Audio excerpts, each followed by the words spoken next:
कमाई बंद हो गई है तो कमाना सिखा दो ताकि परिवार चल जाए, पेट पाल लो अपने यहाँ पर। निवेदन करना चाहता हूँ, टिकट एक को मिलेगी, टिकट मेरे हाथ में है जी। ऐसे मंच पे बैठे और शायद आप में से भी आपके बीच भी कहीं पार्टी के 10-5 कार्यकर्ता बैठे हो, पार्टी के पर्यवेक्षक बैठे होंगे, वो सब मिलकर डिसाइड करेंगे टिकट किसको दिया जाएगा।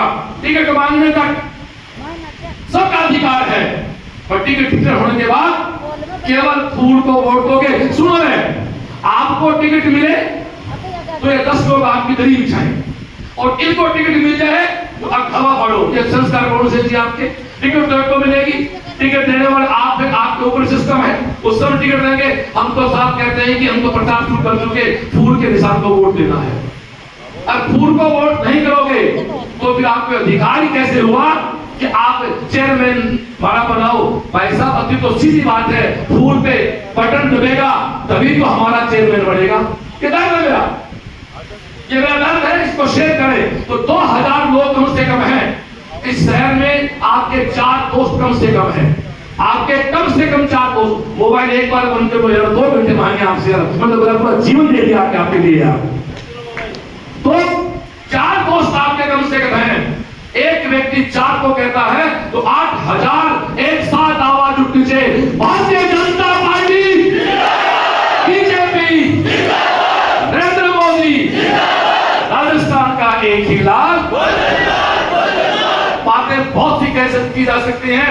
जिसको टिकट दिए थे हमारे नेता, हमारे पार्टी के शीर्ष लोग, हम श्रवण तो उनके साथ है, श्रवण उनके साथ है, हर चुनाव में साथ रहेगा। और आपको पता है मेरे इलेक्शन के बाद यहाँ 2 चुनाव हुए, वो दोनों हम जिताए भाई साहब। एक जिला परिषद का था, श्रवण उनके साथ था, एक पंचायत समिति वार्ड का चुनाव था, वो जिता के लेके आए थे। सारी नकारात्मक शक्तियां हमारे खिलाफ थी, उसके बाद भी ये बीजेपी की पावर थी जो चुनाव हम लोग निकाल के लाए, जहां प्रेस्टीज पॉइंट दांव पे लगा हुआ सबका। अब आपसे निवेदन है, टिकट मिलने के बाद मेरी बात पूरी हमें सुनना है। टिकट मिलने तक सबको अधिकार है, टिकट जिसको पार्टी दे उसको वोट देना है, वोट दिलाना है। और भाई साहब, यदि सक्षम आदमी जब घर का मुखिया होता है तो 11 तारीख के चुनाव को एक एप्लीकेशन पे, एक निवेदन पे जब किया तो 9 तारीख हो गया। मारपीट तभी हो पाया जब थोड़ा बहुत पढ़े लिखे हैं, थोड़ा बहुत ज्ञान है, और इस विचारधारा के हैं कि भारतीय अमावस्या क्या होती है, अपने क्या होते हैं। तो मैं हाथ जोड़ के विनती करता हूं, यदि 14 तारीख को आपने निराश कर दिया तो श्रवण टूट जाएगा। मेरे चुनाव की हार में बर्दाश्त कर गया था, मैं 14 तारीख की हार बर्दाश्त नहीं कर पाऊंगा। किसी बात मैं चुनाव मैंने एक बार बुद्ध की मंडी में कहा था कि मुझे चुनाव नहीं लड़ना। बिल्कुल मैं अब भी कह रहा हूं कि मेरा चुनाव लड़ने का कतई मूड नहीं था। मेरे पार्टी के कुछ मेरे मित्र लोग थे, उन्होंने कहा कि हम तो तेरे को फतेहपुर में ले जाके शहीद करेंगे। तो मैंने कहा कोई बात नहीं यार, किसान के घर पैदा हुआ, कुछ भाई शर्त पे होते हैं, हम लोकतंत्र के लिए हो जाते हैं, कोई दिक्कत नहीं है। चुनाव हुआ, 20 दिन बाद मेरे पिता ने मुझे बुलाया, उन्होंने कहा देख भाई श्रवण, तेरे चुनाव के पक्ष में नहीं थे वो छोड़, अब 60,000 वोट तेरे को दिए हैं, मैं मरूं जो मेरे पिता का जो उम्र 88 है, उनका आंखों पानी था।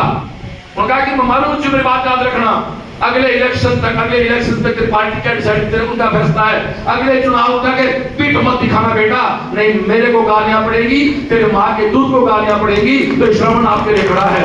लेकिन 14 तारीख को 25 सीट हम लोग यहां से बीजेपी के सिंबल पे जीते, तब तो लगता शेर बैठे मेरे सामने, तब तो बेटा हुकार है, होगी तीर पर्वत सी पिघलनी चाहिए, इस हिमालय से कोई गंगा तो निकालनी चाहिए।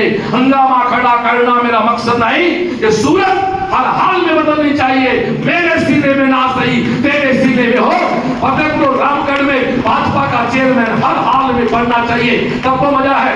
10 दिन का टाइम है, समय निकालो, शाम को डेली आधे घंटे सोशल मीडिया पे आओ, फेसबुक पे आओ, दोस्तों को फोन करो, व्हाट्सएप फोन करो, vote for BJP, vote for BJP. बस मुझे तोड़ मत देना, मैं दोबारा टूटना नहीं चाहता, प्लीज। Thank you.